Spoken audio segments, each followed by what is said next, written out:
My name is Linda Johnson. I'm 38 years old and work as an accounting consultant based in Chicago. I've just landed at O'Hare International Airport, feeling the air of my hometown on my skin for the first time in 6 months. Having completed a long overseas business trip, I'm filled with a mix of relief at finally being able to return to my family and anxiety about what I'm about to see. In the upscale Gold Coast neighborhood of Chicago lies our home, where I live with my husband Robert and our daughter Emma. Although we've only spent 10 years of our married life in this city, it has become our hometown. My career at Ernst & Young got off to a smooth start after obtaining my MBA. I worked tirelessly as a newcomer, gradually building up my achievements. Now, I'm entrusted with international projects, which means more overseas business trips. While I find my work fulfilling, I'm troubled by the dilemma of having less time with my family.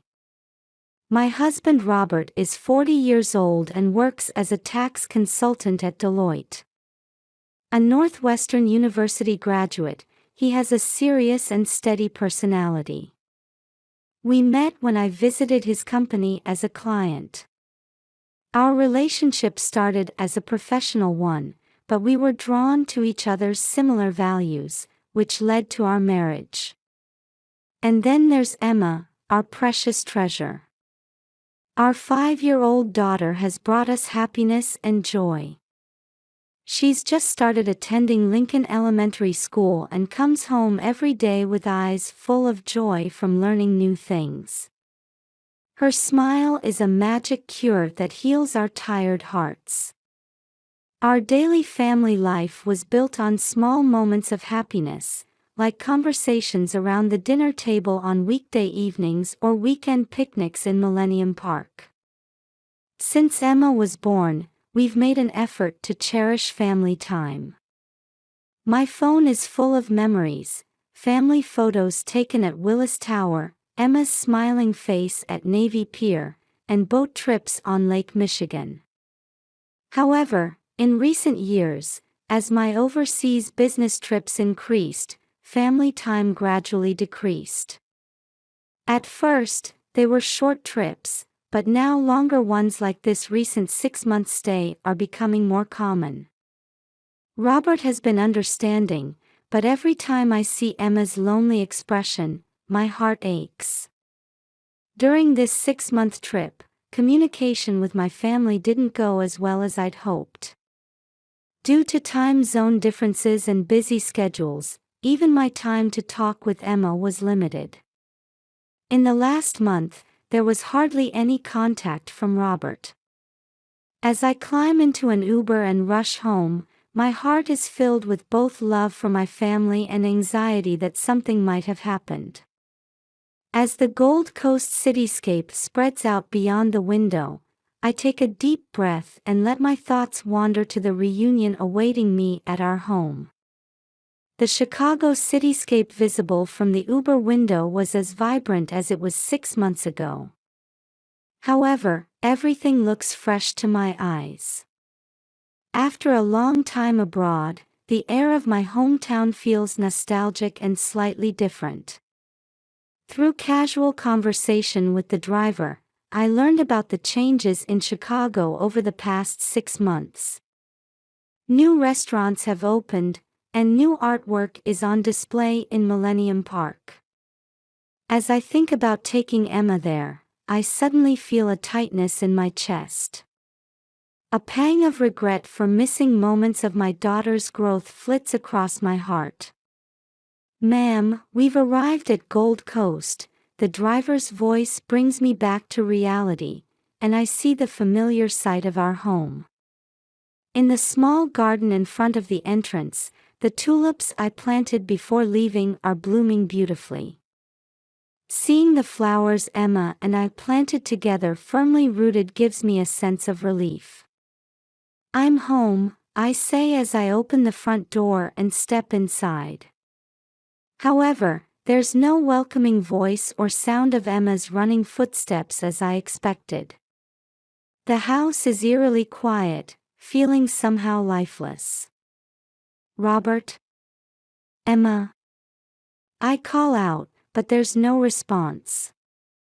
Anxiety spreads in my chest. As I step into the living room, I find toys scattered about and dust settled everywhere. I wonder why Robert, who's usually so clean, hasn't tidied up. Heading to the kitchen, I find a mountain of dishes piled in the sink and the smell of garbage lingering. Opening the refrigerator, it's almost empty, with mold growing on the few remaining food items. What on earth happened? I mutter under my breath as I head upstairs. With each step, my heartbeat quickens. As I open the door to Emma's room, an unbelievable sight unfolds before me. Emma. On the bed lies Emma, emaciated and listless. Her cheeks are sunken, there are dark circles under her eyes, and her skin has turned pale. When I call out to her, Emma opens her eyes slightly and says in a faint voice, "Mommy. I'm hungry." Those words make my heart feel like it's about to burst. I quickly lift Emma up, shocked by how light she feels. Her body is nothing but skin and bones. There's no trace of the active, healthy daughter I said goodbye to 6 months ago. "It's okay, Emma. Mommy will take care of everything." While holding Emma close, I search for Robert.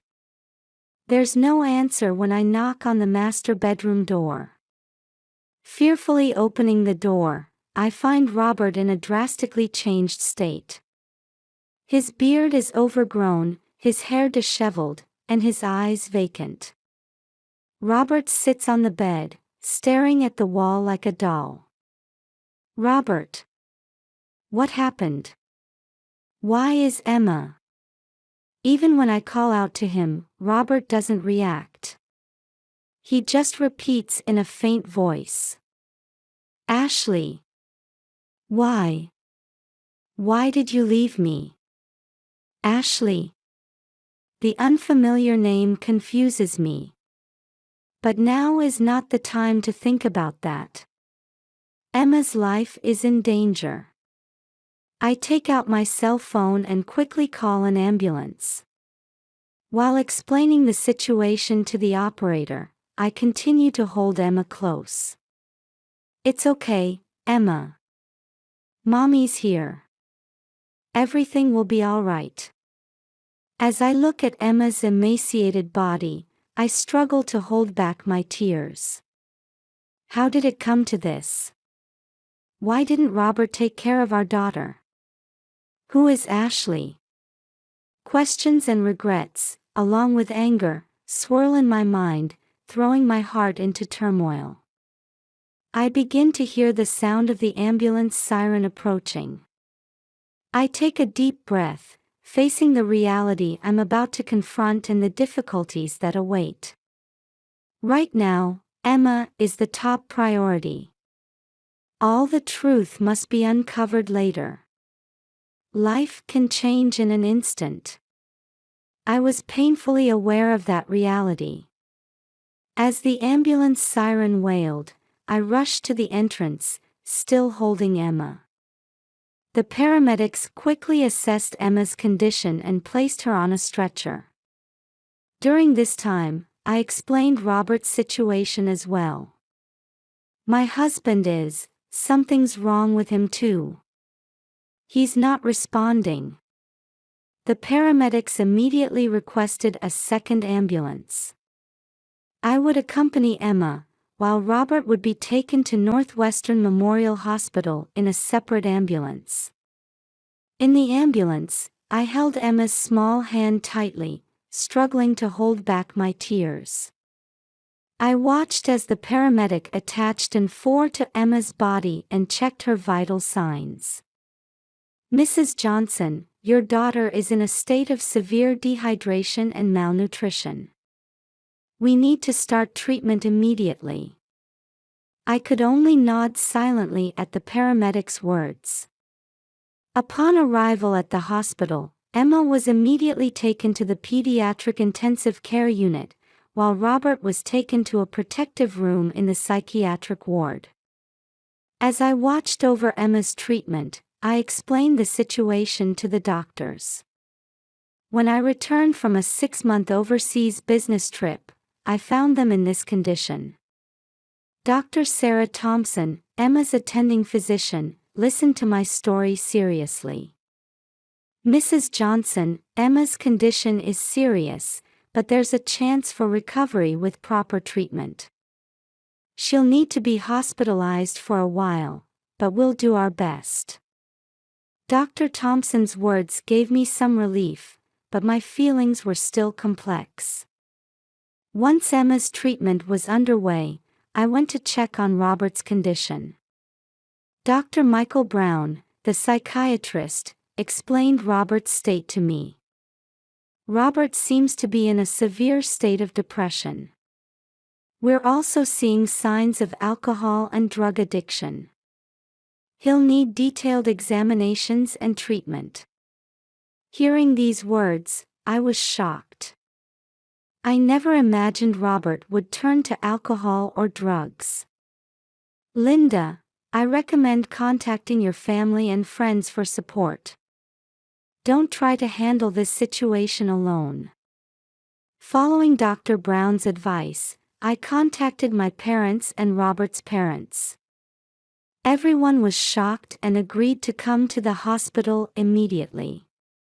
A few hours later, after confirming that Emma and Robert's conditions had temporarily stabilized, I decided to return home. I thought I might find some clues if I searched the house more thoroughly. Back at home, I was once again appalled by the state of disarray. On the living room table, several empty whiskey bottles were scattered. Bills and collection notices were strewn across the floor, including a termination notice from Robert's company, Deloitte. What on earth happened? With trembling hands, I picked up the documents and read through them. There was a note stating that Robert had leaked confidential company information to an outsider. The termination appeared to have happened about 4 months ago. As I continued searching, I found Robert's laptop. The password was our wedding anniversary date. I could easily open it. Checking his emails, I found a large number of exchanges with an unknown woman. A 28-year-old woman named Ashley. At first, the emails were work-related, but they gradually became more intimate. It can't be. An indescribable pain shot through my chest. Robert's affair. And did he leak confidential information because of his relationship with this woman? The last email was from about a month ago. Ashley, why did you abandon me? I can't live without you. There were multiple one-sided messages from Robert, but no replies from Ashley. As all the truths come to light, anger, sadness, and a deep sense of disappointment well up inside me. Robert, who endangered Emma's life and destroyed our family. Yet, at the same time, I can't help but worry about his mental state. My cell phone rings with a call from the hospital. Emma has regained consciousness and is calling my name. I'll be right there. I hang up and take a deep breath. How should I face the difficult situation ahead? But now, I must be strong for Emma's sake. Before leaving the house, I take one last look around the living room. There are no traces of our once happy family anywhere. From now on, I'll have to rebuild everything from scratch. With that resolve, I head to the hospital. Back at the hospital, Emma had regained some of her strength. She held my hand and gave me a weak smile. While feeling relieved at her condition, the still unresolved truths weighed heavily on my heart. After Emma fell asleep, I sighed deeply in the hospital corridor. Dr. Brown, Robert's attending physician, approached me. "Linda, there's been some improvement in Robert's condition. He's shared some information with us." I leaned forward, listening intently. "Robert keeps mentioning a woman named Ashley. It seems his relationship with her triggered these recent events." Hearing Ashley's name, something nagged at me. I felt like I'd heard it somewhere before. With this thought, I headed to Robert's room. Robert seemed calmer than before, and he teared up when he saw me. "Linda, I'm so sorry." I sat down quietly in a chair, deciding to listen to his story. Ashley was my subordinate. She was talented, and I trusted her. But it was all a trap. According to Robert, Ashley skillfully gained his trust and gradually extracted confidential information from him.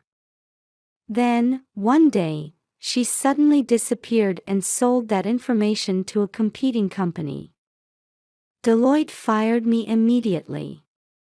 I lost everything. As I listened to Robert's confession, something kept nagging at me. Ashley. That name and the situation he described gave me a sense of déjà vu. Suddenly, the memory came back to me. Ashley Miller. A woman who was my colleague during my early days at Ernst & Young. She always viewed me as a rival and repeatedly harassed me. Eventually, she was fired from the company for misconduct. It can't be. I quickly took out my cell phone and contacted a former colleague. When I asked about Ashley's current situation, I learned that she had changed her name a few years ago and joined Deloitte. All the pieces fell into place. Ashley had deliberately approached Robert to get revenge on me. She used him to steal information while simultaneously trying to destroy our family. When I told Robert this fact, he looked stunned. "I can't believe it. I was just a tool." Tears welled up in Robert's eyes. However, anger and sadness were swirling in my heart. I couldn't forgive him for endangering our family and making Emma suffer. The next day, I met with James Wilson, a trustworthy lawyer. I explained the entire situation to him and sought his advice. "Linda, this is a complex case. Robert's actions are indeed serious, but he's also a victim in a way." James continued, carefully choosing his words. "However, we must prioritize your child's welfare. In the current situation, it's dangerous to entrust Emma's care to Robert." I nodded deeply. Emma's safety is the top priority. Let's proceed with the divorce. At the same time, we need to consider legal action against Ashley. At James's words, I steeled my resolve. To protect my family and start a new life, I must face these difficulties. "Please, James. Proceed with the divorce proceedings." My voice was shaking, but my determination was firm. On the way back to the hospital, I quietly cried in the car. Memories of our once happy family flashed through my mind like a montage. But there's no going back now. When I entered Emma's hospital room, she smiled at me energetically. "Mommy, when can we go home?" "Soon, Emma. And then, we'll start a new life together." As I hugged my daughter, I made a vow in my heart. No matter what difficulties we face, I will protect Emma and make her happy. And I will walk strongly into our new life as mother and daughter. On the day of Emma's discharge, I faced Robert in the hospital corridor. His eyes were filled with remorse. Linda, I'm truly sorry. I took a deep breath and carefully chose my words. Robert, I understand how you feel. But from now on, we have to put Emma first. He nodded silently. After that, I took Emma to my parents' house, while Robert began treatment at the Betty Ford Center. A few days later, I was at James Wilson's law office, finalizing the details of the divorce proceedings. Linda, I've submitted the divorce petition to the Cook County Circuit Court. It will take some time before we receive a summons from the court, but in the meantime, let's sort out the issues of property division and custody. As I listened seriously to James's explanation, I glanced out the window.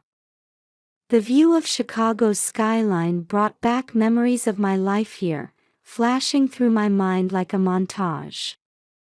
Linda, there's one more important matter to discuss. James's voice brought me back to reality, and I focused on him. The FBI has contacted us. They've started a large-scale investigation into Ashley's fraud. My heart raced at his words. It turns out that Ashley's actions weren't just targeting Robert. She had been stealing confidential information from multiple major companies and selling it on the black market. No way. I was at a loss for words as James continued quietly. The FBI has begun tracking Ashley, but it's highly likely she's already fled the country. Linda, you may be asked to testify as a witness. That night, after putting Emma to bed, I sat alone in the living room, reflecting on the events of the past few weeks. Suddenly, my cell phone rang. It was an unknown number. Hello, this is Linda Johnson. Linda, it's me. Ashley. I caught my breath at the sound of her voice. Why are you calling me? I wanted to apologize and explain. Ashley's voice sounded tired, unlike her usual assertive tone. My actions were wrong. I was possessed by jealousy and a desire for revenge against you, and I did something unforgivable. I listened silently. But at the very end, I realized that what I did wouldn't make anyone happy. So I'm going to tell the police everything. Ashley. Linda, I'm sorry for resenting you. And I'm truly sorry for hurting your family. After the call ended, I stood there for a long time. Complex emotions swirled in my chest. The next day, I received a call from the FBI. Ashley had turned herself in and confessed to all her crimes. Her testimony would lead to the resolution of multiple corporate espionage cases. Meanwhile, Robert's treatment at the Betty Ford Center was progressing smoothly. On the weekly visitation day, he was gradually returning to his former self. Linda, thank you so much. Thanks to you, I've found a way to get back on my feet.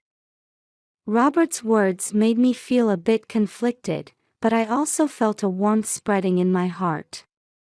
Robert, keep working hard. Get better, for Emma's sake too. After hanging up the phone, I let out a deep sigh. We can't change the past, but we can create our own future. That's what I felt at that moment. The next morning, when Emma and I went out to the garden, we saw small sprouts peeking out of the soil. The flower seeds Emma had received as a housewarming gift were already beginning to sprout. Look, Mommy. The sprouts are coming up. Emma's eyes were shining. Looking at her, I made a vow in my heart. Like these new sprouts, our lives would grow and flourish from now on. Having overcome difficulties and found a new ray of hope, I was certain at that moment. No matter what trials await us, as long as Emma and I are together, we can surely overcome them.